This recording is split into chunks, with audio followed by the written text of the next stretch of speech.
Hey guys welcome back to my channel. This is your Miss Curious और मैं आज आई हूँ एक नई वीडियो लेके जिसमें दो नए नए टॉपिक्स हैं और बहुत इंटरेस्टिंग टॉपिक्स हैं।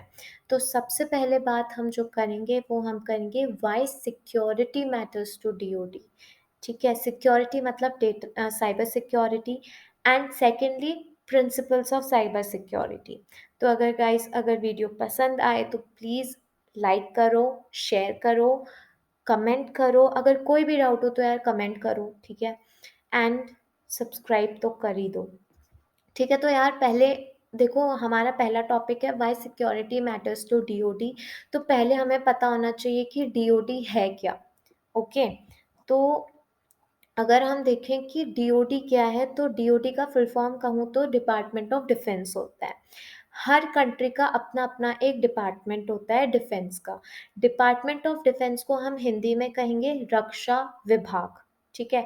इंडिया में तो आपको पता ही है रक्षा विभाग मंत्रालय, ठीक है, सेंट्रल गवर्नमेंट का होता है वो पूरा पूरा। तो ये डिपार्टमेंट ऑफ डिफेंस करता क्या है?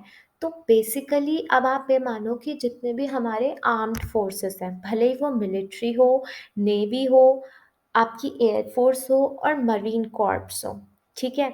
तो उनको क्या करता है, तो ये तो अपनी अपनी एकेडमी से ट्रेंड होते हैं, ठीक है।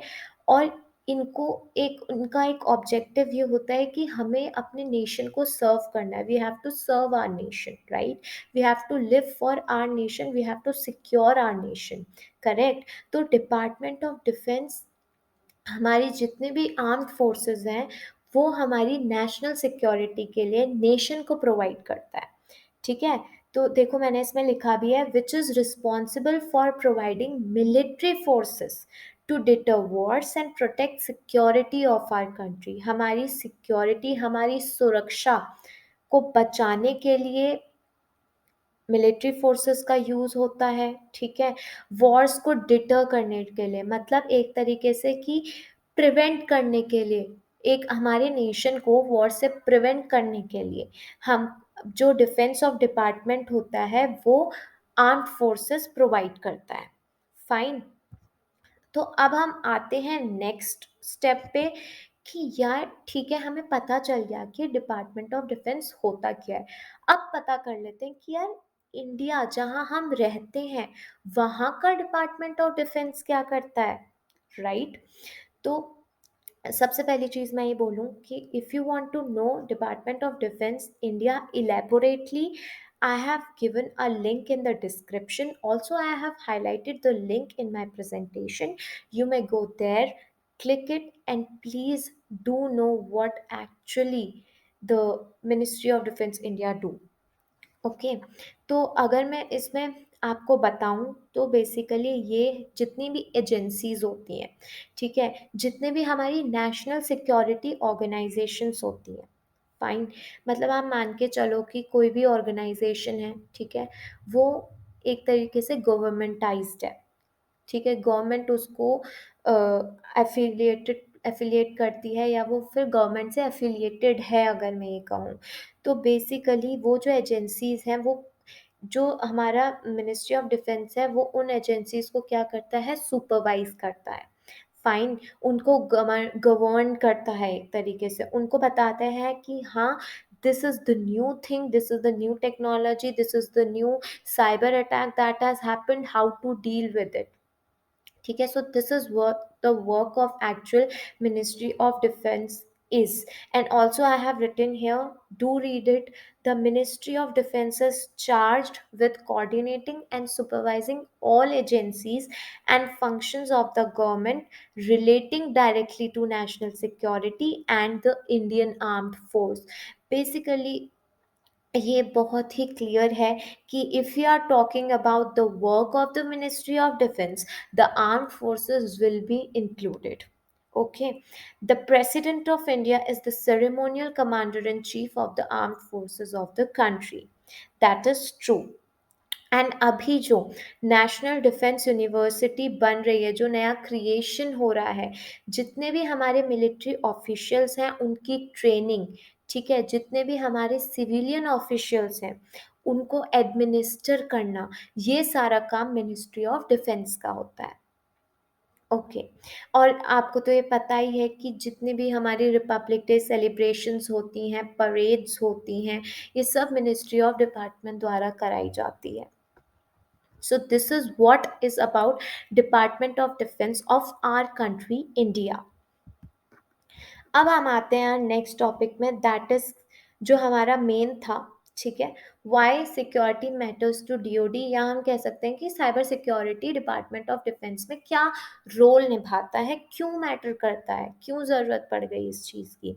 तो यार सबसे पहले बात, हम एक नेशनल सिक्योरिटी के ऊपर बात कर रहे हैं।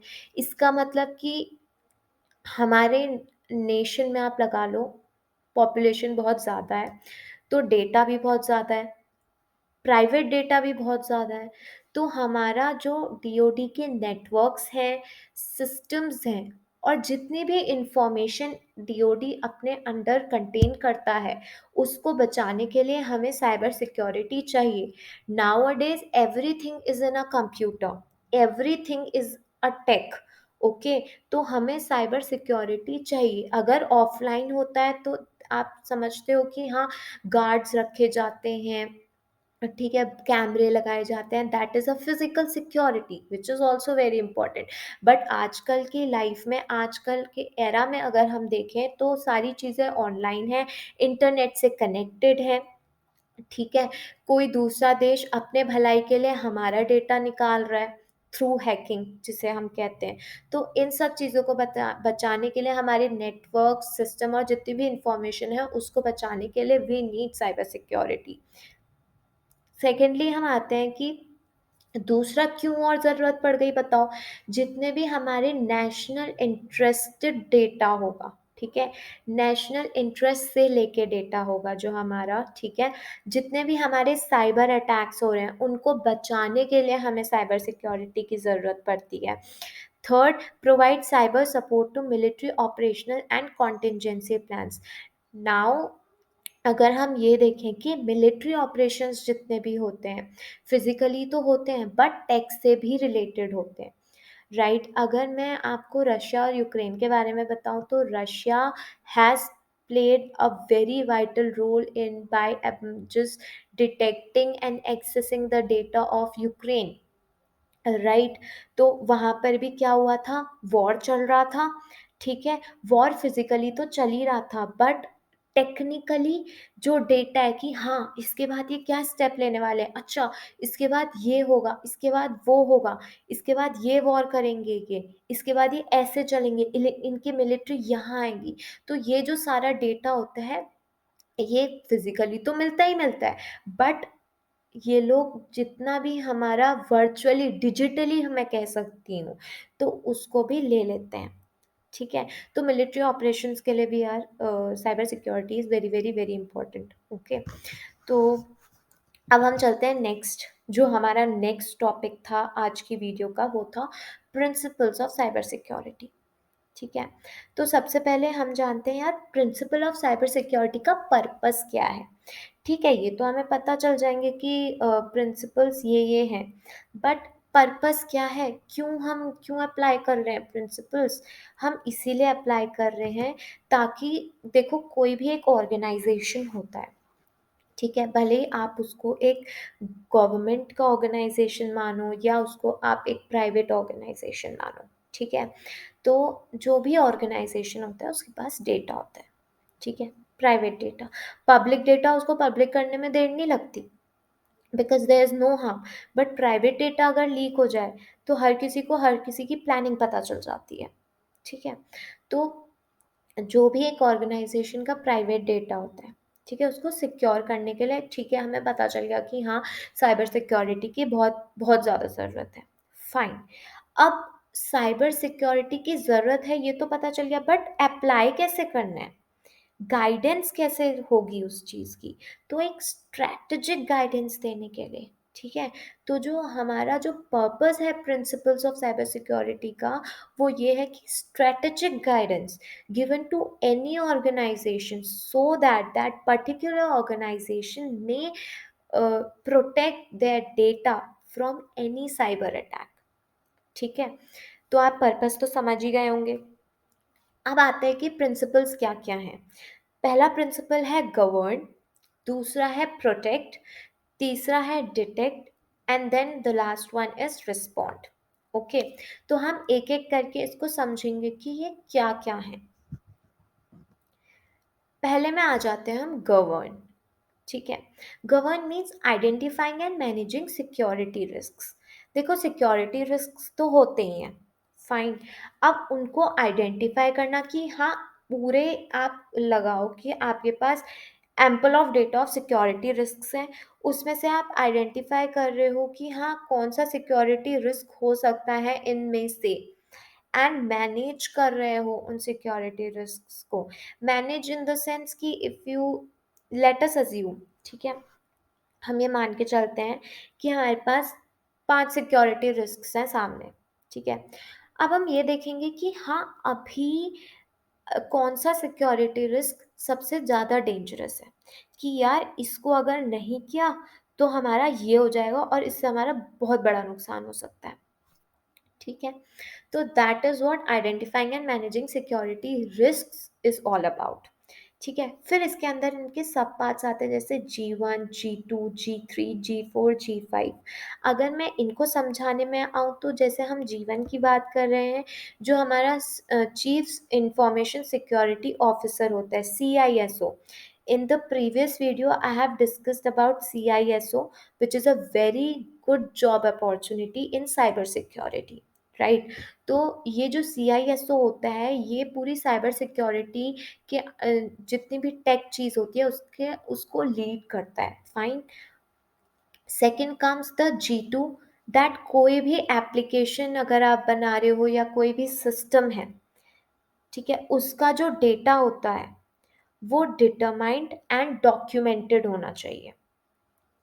थर्ड G3, जो हमारा, अब आपको मैं एक बात बताऊं कि इंफॉर्मेशन सिक्योरिटी पॉलिसीज बनाने के लिए हमारे पास एक ट्रायड होता है, एक ट्रायो होता है जिसे मैं कहूँगी CIA, confidentiality, integrity and availability. अगर मैं कॉन्फिडेंशियलिटी की बात करूं, that means limiting data access, data access को लिमिट करना, कि मतलब कौन सा डेटा हम चाहते हैं कि दिखे और कौन सा डेटा हम चाहते हैं कि वो किसी को ना दिखे। दूसरा integrity, ensuring your data is accurate, आपका डेटा सही होना चाहिए, ये चीज़ आपको इंश्योर करनी है। तीसरा availability, it is accessible to those who need it, जिसको ज़रूरत है उसको आप अपना डेटा अवेलेबल कर दीजिए। ठीक है, दैट मीन्स जो CIA ट्रायड होगा वो हमारा क्या होना चाहिए, डिटरमाइंड होना चाहिए एंड डॉक्यूमेंटेड होना चाहिए किसी भी इंफॉर्मेशन सिक्योरिटी पॉलिसी को बनाने के लिए। G4, जो भी हमारा सिक्योरिटी रिस्क मैनेजमेंट होता है, हर एक ऑर्गेनाइजेशन का अपना एक रिस्क मैनेजमेंट फ्रेमवर्क होता है, उसके अंदर हमारा सिक्योरिटी रिस्क मैनेजमेंट प्रोसेसेस आती हैं जो कि बहुत इंपॉर्टेंट होती हैं किसी भी एप्लीकेशन या सिस्टम के लिए।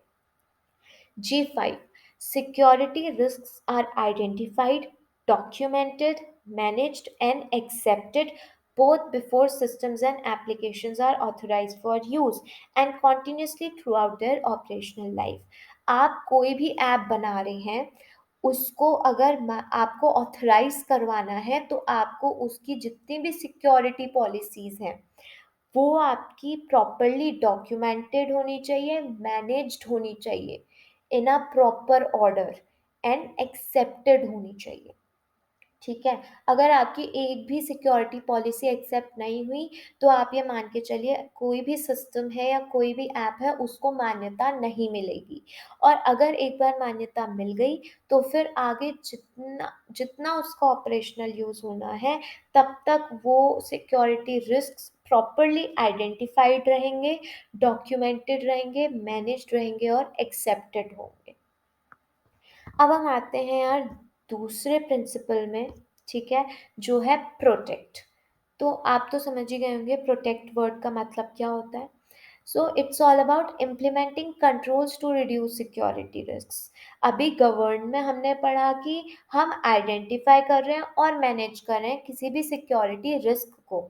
अब हम नेक्स्ट स्टेप, हमारा प्रिंसिपल ये है कि हम उस सिक्योरिटी रिस्क को कंट्रोल करने के लिए क्या क्या एक्शंस ले रहे हैं।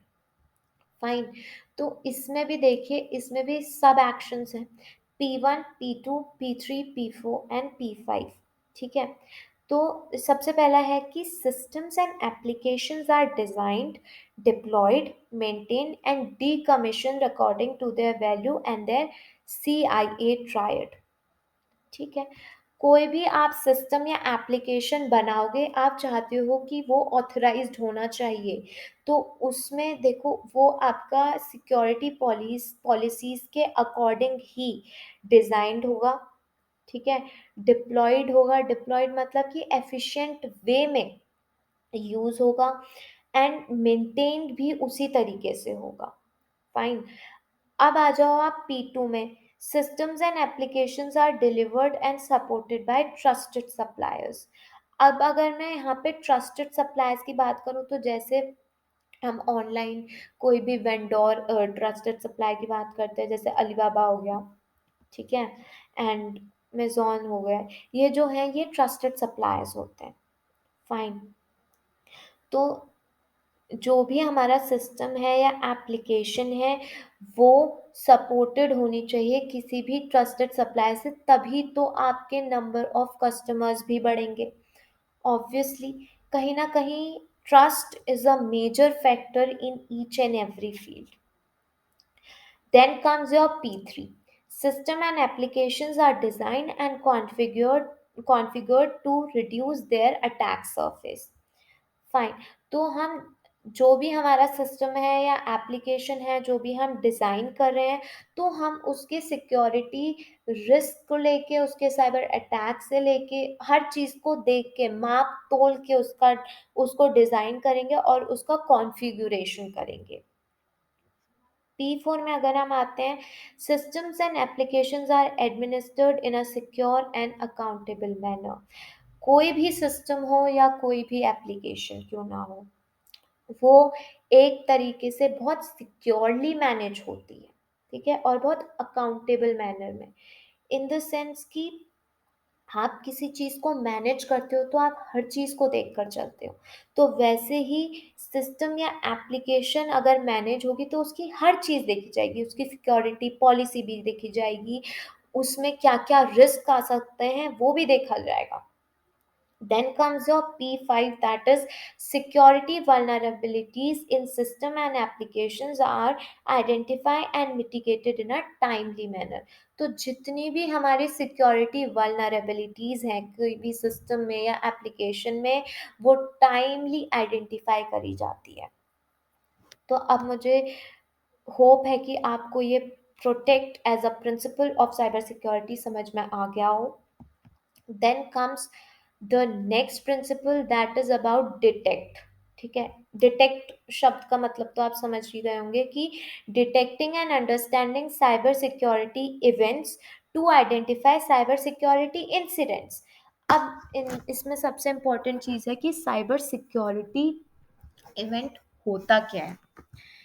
ठीक है। साइबर सिक्योरिटी इवेंट का मतलब होता है that unauthorised access to and acquisition of non public information and disruption और harm of an information system. किसी भी इंफॉर्मेशन सिस्टम में अनऑथराइज्ड एक्सेस को लेना। ठीक है। That is what cyber security event is all about. ठीक है। Then comes key event log, एक और टर्म है यहाँ पे, जैसे हम D1 में आए, event logs are collected and analysed in a timely manner to detect cyber security events. तो event log means chronologically ordered list बनाई जाएगी रिकॉर्ड की। ठीक है। तो जितना भी एक chronologically ordered list of recorded events हैं, वो सारे टाइमली डिटेक्ट किए जाते हैं। D2 is cyber security events are analyzed in a timely manner to identify cyber security incidents. तो बेसिकली डेटा लेके अगर आप देख रहे हो कि हाँ इसमें ये रिस्क है, that is what cyber security analysis is all about. Fine. तो ये एक टाइमली मैनर में एक प्रॉपर इंटरवल में इन्हें बार बार डिटेक्ट किया जाता है। जितने भी साइबर सिक्योरिटी इंसिडेंट्स हुए हैं उनको आइडेंटिफाई किया जाता है। Then comes your last principle, that is respond. Okay, respond principle is all about responding to and recovering from cyber security incidents. मान के चलिए कोई भी साइबर सिक्योरिटी इंसिडेंट हो गया, तो अब उस चीज को रिस्पॉन्ड कैसे करना है और उससे कोप अप या रिकवर कैसे होना है। इसमें भी हमारे तीन प्रिंसिपल्स हैं, R1, R2 एंड R3। तो R1 is that cyber security incidents are reported both internally and externally to relevant bodies in a timely manner। तो जो भी हमारे साइबर सिक्योरिटी इंसिडेंट्स होते हैं वो टाइमली मैनर में रिपोर्ट किए जाते हैं। R2 is cyber security incidents are contained, eradicated and recovered from in a timely manner. R3 is business continuity and disaster recovery plans are enacted when required। कोई भी जैसे डिजास्टर रिकवरी प्लान, कोई भी अगर cyber ऐसा कुछ incident हो गया, साइबर सिक्योरिटी अटैक से रिलेटेड कोई इंसिडेंट हो गया, अब उससे रिकवर कैसे होना है, कोप अप कैसे होना है किसी भी बिजनेस ऑर्गेनाइजेशन में, that has to be enacted. Fine. तो अब हम आ जाते हैं, अब मैं आपको एक बहुत इंटरेस्टिंग चीज़ बताना चाहती हूँ कि रॉक यू 2021 अटैक एक साइबर अटैक माना गया है। ठीक है, तो इसके बारे में मैं आपको एक ब्रीफ डिस्क्रिप्शन दूंगी एंड नीचे मैंने आपको इसका लिंक भेज दिया है जो मैं डिस्क्रिप्शन में भी डालूंगी। तो इसमें एक मतलब फुल इंफॉर्मेशन है about RockYou 2021 attack. See, to gain information that is very important. और ये भी देखिए आप कि हाँ रियल वर्ल्ड में क्या क्या अटैक्स हुए हैं, कैसे इन्हें रिकवर किया गया, इसमें क्या क्या एक्शंस लिए गए। तो रॉक्यू 2021 एक अटैक है, ठीक है, जो रॉक्यू साइट में हुआ था जून 2021 में, जिसमें 8.4 बिलियन पासवर्ड्स लीक हुए थे। 8.4 billion was the largest breach of data in this website और इन दिस साइट। फाइन। तो अब इसमें एक ये 2021 वाला केस हुआ था, दूसरा केस इसमें हुआ है 2009 में जिसमें 32 मिलियन अकाउंट्स लीक हुए थे या हैक हुए थे कह सकते हैं। ठीक है, और इसमें ये भी एक पॉइंट दिया गया है that while technology and data security tools continue to evolve, so do the tactics that cyber criminals use to trick business and employees into clicking on links and documents within emails. So the spam that you are getting in emails, that is a major weapon for any hacker or cyber attacker to access your private data। जो भी spam, जो भी email में आपके spams आते हैं उस पे do not blindly click yes. Okay, first read about it, just know the information that what it is all about. उसकी जितनी भी प्राइवेसी सेटिंग्स हैं, उसकी जितनी भी पॉलिसीज हैं उनको पढ़ो and then respond to it. Otherwise ये एक हैकर के लिए बहुत ही ज़्यादा बेनिफिशियल होता है कि किसी भी यूज़र का, एम्प्लॉय का या किसी भी बिजनेस में आप हो अगर, और आप किसी भी स्पैम में हाँ यस में टिक कर दे रहे हो, उसको रिस्पॉन्ड दे दे रहे हो, तो आप एक तरीके से अपनी प्राइवेसी डिस्ट्रप्ट कर रहे हो। दूसरा, आप अपने प्राइवेट डेटा की को लेने की परमिशन दे रहे हो। So that is very important to know about it. So this is the link that I have provided you and I'll provide you in the description also about it. So this is a blog that is written by a quick heal about ROQ 2021 cyber attack. So thank you guys. That's for all. Thanks for watching. And like करो अगर video पसंद आए तो। Please do not forget to subscribe my channel and do comment on it. Thank you.